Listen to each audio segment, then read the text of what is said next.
Let's talk trade with China. The 90-day clock is ticking. And our next guest says the president's hard line is working.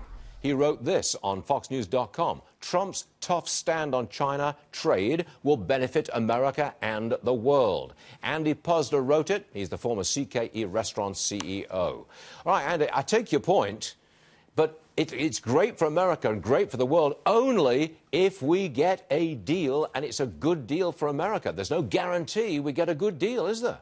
Because if we don't get a good deal, we're up the creek, right? Well, there's no guarantee you're ever going to get a good deal, but whatever we get, it won't be as bad as it is now. Oh. I mean, our trade deficit with China is huge. It drags down our GDP.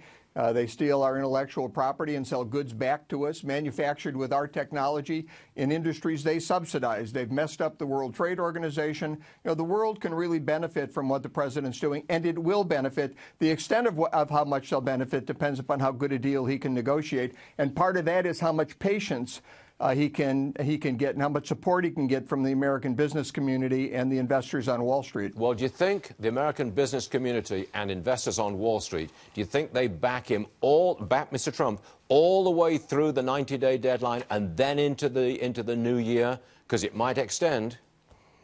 I think a lot of these companies, companies are supported based upon whether or not their ox is getting gored.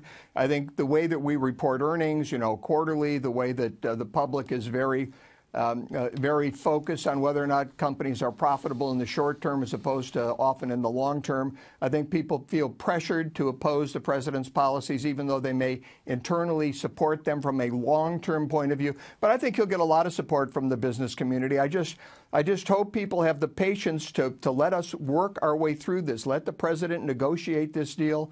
It will be better. We're only dealing what we export $130 billion worth of goods to China. That's less than 0.5% of our total GDP of about $21 trillion. It's almost a rounding error. So don't over exaggerate the impact of what's going on. We'll come out of this just fine. Okay, well, I'll take your word for it, Andy.